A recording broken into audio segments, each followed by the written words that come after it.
ಬಹುಮತ ನಾವು ಮಾಡ್ಕೋತೀವ್ರಿ. ನಮಗೆ ಬಹುಮತಕ್ಕೆ ಬರೀ 9 ಸೀಟ್ ಗೆದ್ರೆ DR ಹೊಡ್ತು 10 ನಾವು ಬಹುಮತ ಮಾಡ್ಬೋದು. ಆದ್ರೆ 12 ನಾವು ಗೆಲ್ತೀವಿ ಅಂತ ಸೀಟ್ ಎಲ್ಲ ಆ ಥರ ಪ್ಲಾನ್ ಮಾಡಿದ್ವಿ. 3 ತಿಂಗಳು ವರ್ಕ್ ಮಾಡ್ತೀವಿ. 12 ಗೆದ್ದು ಬಹುಮತ ಮಾಡಿ DCC ಬ್ಯಾಂಕ್ ನಮ್ಮ ಕಬ್ಜಾ ಆತಿ. ದೇವ್ರ ಆಶೀರ್ವಾದ ರೈತರ ಬರ್ತಾರೆ. ಈ ಸಲ ಯಾಕೋ DCC ಬ್ಯಾಂಕ್ ಭಾಳ ಆಗಬಾರ್ದಾಯ್ತು. ಮೊದಲನ ಏನಿಲ್ಲ ರೀ, DCC ಬ್ಯಾಂಕ್ ವಿಚಾರದಾಗ ಒಂದು 6-7 ಜನ ಹಿರಿಯರು ಕುಂತು ಅಪೋಸ್ ಮಾಡ್ತಿದ್ರು. ಒಂದು ಸ್ವಲ್ಪ ಇಲೆಕ್ಷನ್ ಆಗ್ತಿದ್ರು. ಈ ಸಲ ಒಟ್ಟೆ DCC ಬ್ಯಾಂಕ್ ಯಾಕೆ ಈ ತರ ಗೊತ್ತು ಎಲ್ಲರಿಗೂ ಅಂದ್ರೆ ಚುನಾವಣೆ ನಿಲ್ಬೇಕಂತ ಬಂದ್ಬಿಟ್ಟಿದೆ. ಮತ್ತೆ ಈ ತರ ನೋಡ್ರಿ ಸಹಕಾರ ಒಳಗೆ ರಾಜಕಾರಣ ಇರಬಾರ್ದು ಅಂತೀವಿ. ಹಿಂಗೆಲ್ಲ ರಾಜಕಾರಣ ಬಂದ ಕೆಡಾತೈತಿ. ಈ ಹುಕ್ಕೇರಿ ಆತು ಮತ್ತೊಂದು ಬೆಳವಣಿಗೆ ಕಿತ್ತೂರ ರಾಮದುರ್ಗ ಯಾವೂ ಆಗಬಾರ್ದು. ಎಲ್ಲರೂ ಸಮಾಧಾನ ಇಲೆಕ್ಷನ್ ಮಾಡಿ ಯಾರು ಪ್ರೀತಿ ಅವ್ರು ಗೆಲ್ತಾರೆ ಆಗಬಾರ್ದು ಅಂತ ನನ್ನ ವಿಚಾರ. ಎಲ್ಲರಿಗೂ ವಿನಂತಿ ಮಾಡ್ಕೊತೀನಿ, ಇದ್ ಬಿಟ್ಟು ಚುನಾವಣೆ ಮಾಡೋಣ ಅಂದ್ರೆ ಈಗ ರಮೇಶ್ ಕತ್ತಿ ಅವ್ರು ಹೇಳಿದಾರೆ, ನನಗೂ ಗಮನಕ್ಕೆ ಬಂದಿದ್ದು ನೋಡಿಲ್ರಿ.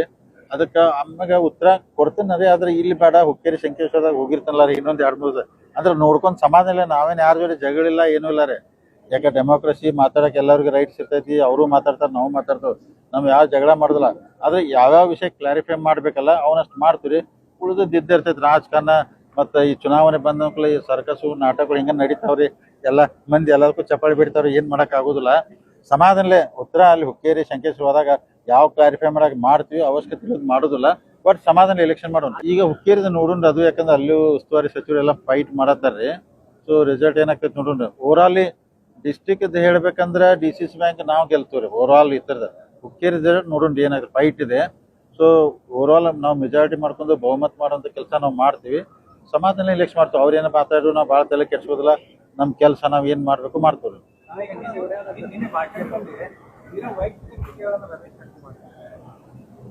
ನಿನ್ರೆ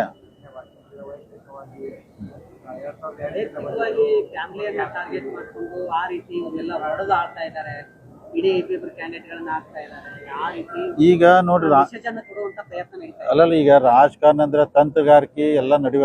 ಅವರು ತಂತ್ರಗಾರಿಕೆ ಮಾಡೋರು, ನಾವು ಮಾಡೋರು. ಅವರು ಮಾತಾಡ್ತಾರೋ, ನಾವು ಮಾತಾಡ್ತೀವಿ. ಈಗ ಅದಕ್ಕೆ ಯಾವ್ಯಾವ ವಿಷಯ ಕ್ಲಾರಿಫೈ ಮಾಡ್ಬೇಕಂತ ಮಾಡ್ತೀವ್ರಿ. ಅವಶ್ಯಕತೆ ಇಲ್ಲದ್ ಮಾಡೋದಿಲ್ರಿ.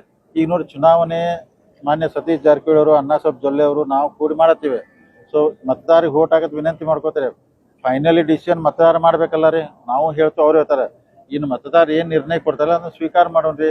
ನಾವು ಗೆಲ್ತದ ನಮಗೂ ಆಸೆ ಇದೆ ಅಂದ್ರೆ ಫೈಟ್ ಮಾಡೋಣ್ರಿ.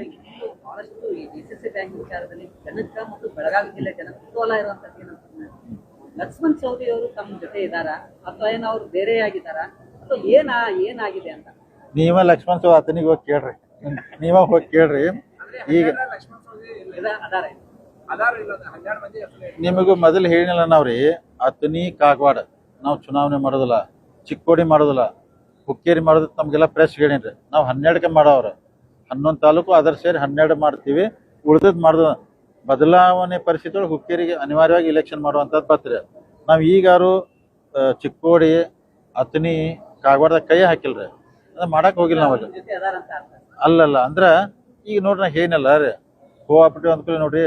BJP ಇರಲಿ, ಕಾಂಗ್ರೆಸ್ ಇರಲಿ, JDS ಇರಲಿ, MS ಇರಲಿ, ಎಲ್ಲರ ಜೊತೆ ಮಾತಾಡ್ಕೊತಿರ್ತಾರೆ.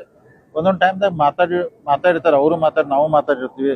ಅದ್ರ ರಾಜಕೀಯ ಒತ್ತಡ ಅವ್ರಿಗೂ ಇರ್ತಾವೆ, ನಮಗೂ ಇರ್ತಾವೆ. ಅದಕ್ಕೆ ನಾವತ್ತೆ ಅತನಿ ಕಾಗವಾಡ ಚುನಾವಣೆ ಮಾಡೋದಿಲ್ರಿ. ಅಂದ್ರೆ ನಾವು ಆ ಥರ ಇಂಟರ್ಫಿಯರ್ ಮಾಡೋದಿಲ್ಲ. ಸೊ ಈಗ ಅವ್ರು ಇದು ಅನ್ಅಪೋಸ್ ಮಾಡೋದ್ರ ಅವ್ರಿಗೆ ಬಿಟ್ಟದ.